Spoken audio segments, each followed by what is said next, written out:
299ویں رات۔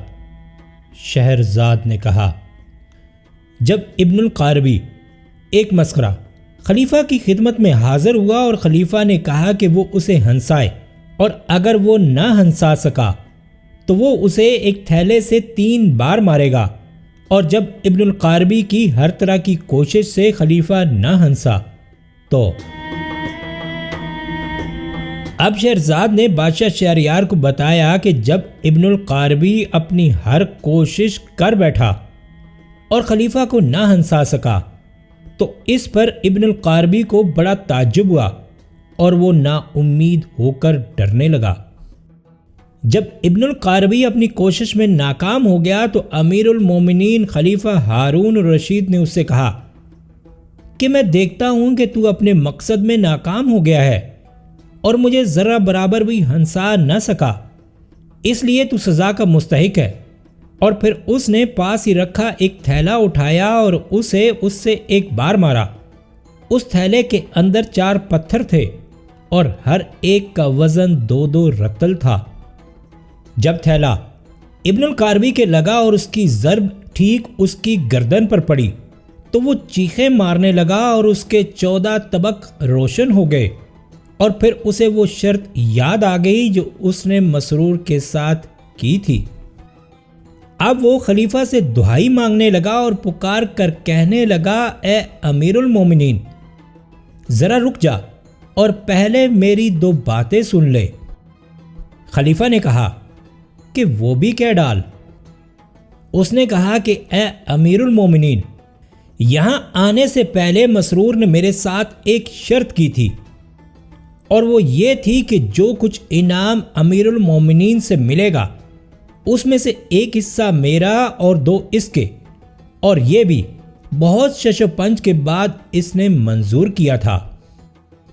اے امیر المومنین، اب چونکہ تیرا انعام یہی مار ہے اور تو مجھے ایک ضرب لگا چکا ہے، اس لیے یہ 1 ضرب میرا حصہ ہے اور باقی 2 اس کا۔ میں تو اپنا حصہ لے چکا، اب اس کا باقی ہے، وہ اسے دے دے۔ یہ سن کر امیر المومنین ہنستے ہنستے لوٹ گیا اور پھر مسرور کو بلا کر اس پر تھیلا مارا۔ اس نے چیخ کر کہا، اے امیر المومنین، میرے لیے 1/3 کافی ہے، 2/3 اسی کو دے۔ خلیفہ دونوں کی باتوں پر ہنسنے لگا اور دونوں کو 1,000 دینار دینے کا حکم دیا، اور دونوں خلیفہ کا انعام لے کر خوش خوش چل دیے۔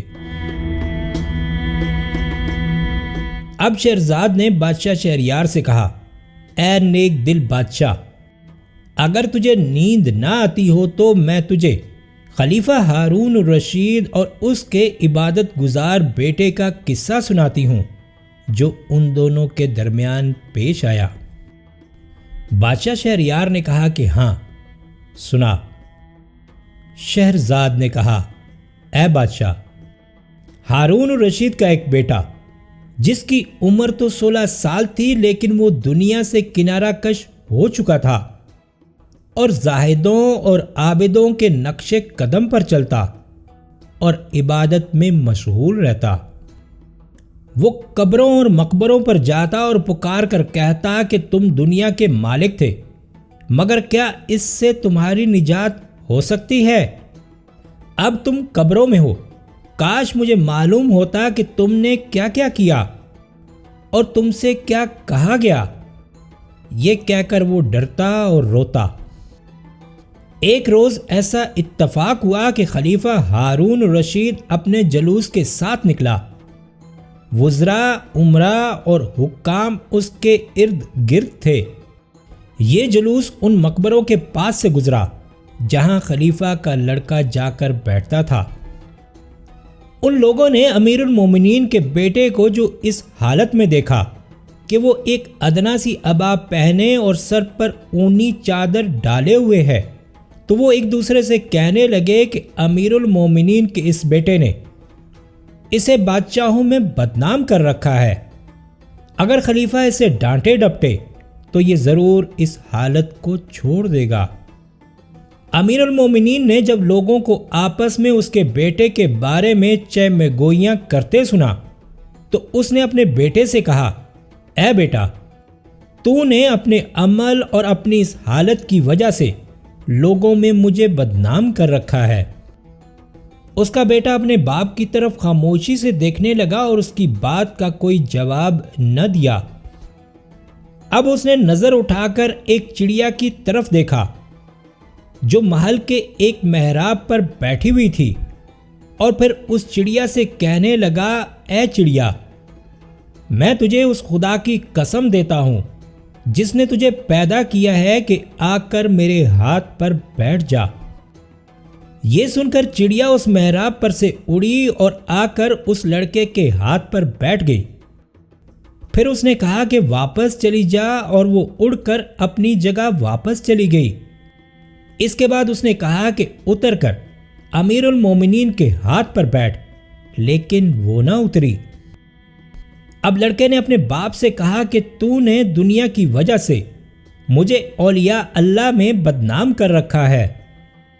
اب میں نے پکا ارادہ کر لیا ہے کہ تجھے چھوڑ کر چل دوں اور آخرت سے پہلے تجھ سے نہ ملوں۔ یہ کہہ کر وہ بصرے چلا گیا اور معماروں کے ساتھ کام کرنے لگا، اور اس نے اپنا یہ معمول بنا لیا کہ وہ ہر روز کام کرتا، اور ہر روز وہ صرف 1 درم اور 1 درم کا چھٹا حصہ یعنی 1 دانک اجرت لیتا، اور اس سے بالکل تجاوز نہ کرتا، یعنی 1 درم اور 1 دانک سے زیادہ نہ کماتا، اور 1 دانک میں اپنا گزارا کرتا اور 1 درم خیرات کر دیتا۔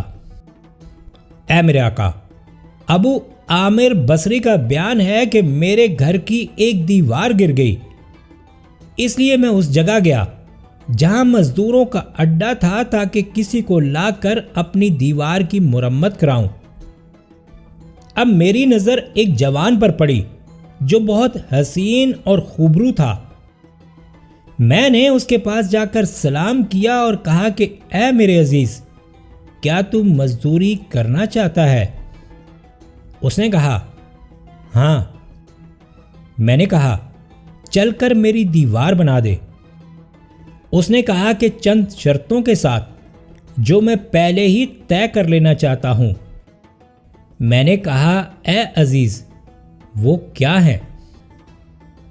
اس نے کہا کہ میں مزدوری 1 درم اور 1 دانک لوں گا، اور جب مؤذن اذان دے تو مجھے جماعت کے ساتھ نماز پڑھنے کو جانے دیجیے۔